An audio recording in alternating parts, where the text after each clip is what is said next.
Ito mga ingredients sa pork binagoongan. Liempo. Maliliit lang yung hiwa ko para mabilis maluto. Garlic and onion.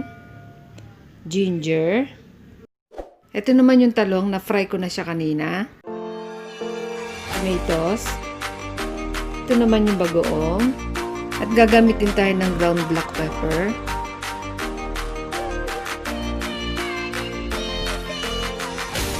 Unahin ko na igisa ang ginger. Bali yung ginger, pampawala siya ng lansa. Pag okay na yung ginger, susunod na rin yung garlic and onion.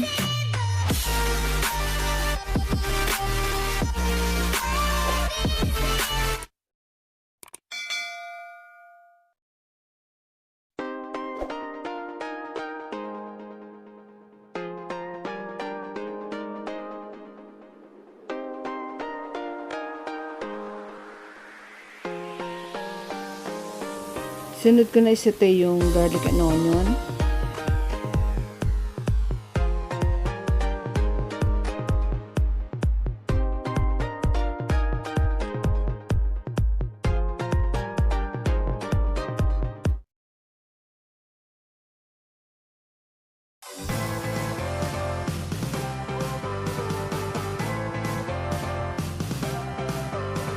Okay na yung garlic and onion, so ilalagay ko na ang tomatoes. Pag medyo okay na yung kamatis, pwede na ilagay yung pork. Okay na yung kamatis, sunod ko na rin ang pork. Gigisa lang natin siya hanggang sa lumabas muna yung pinakasabaw na nanggagaling sa pork. Yung pork nga pala, minarinate ko lang siya sa paminta lang. Lalagyan ko na ng bagoong, mga 1.5 tablespoon lang muna. Tapos mamaya na lang ulit magdadagdag.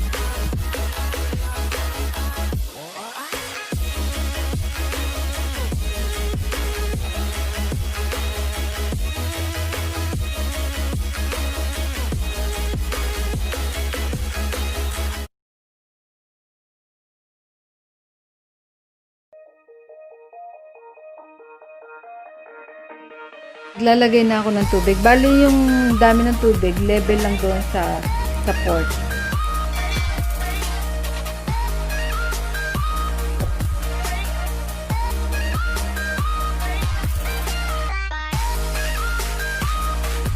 Tapos maglalagay ako ng green chili, yung pang sigang, pero tinanggalan ko siya ng buto. Tinanggal ko yung buto niya para hindi maanghang. Pero depende sa inyo, kung gusto niyo may anghang, huwag niyo tanggalin yung buto. Tapos lagyan ko na din ng konting paminta.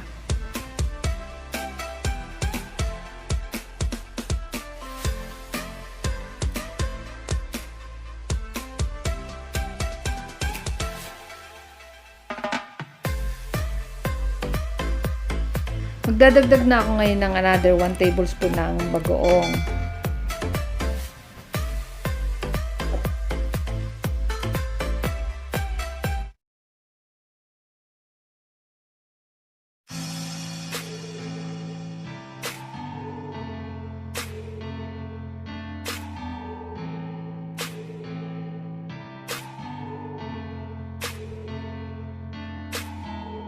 A few moments later.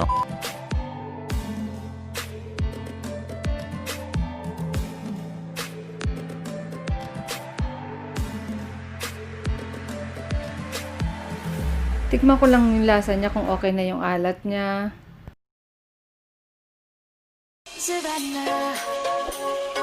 Okay na yung lasa niya kaya ilalagay ko na yung talong. Yung talong nga pala, okay lang na hindi siya i-fry. Ako lang kasi gusto ko naka-fry siya.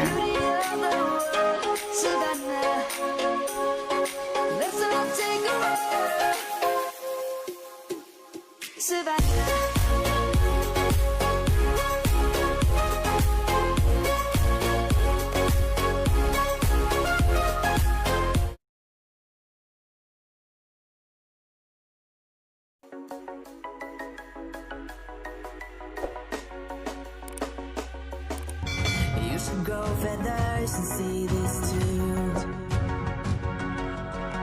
When you want to get off the darkest ground.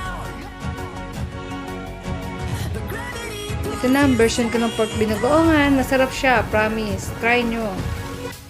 At kung nagustuhan yung video na to, huwag kalimutang i-like and subscribe to my channel. Thanks for watching!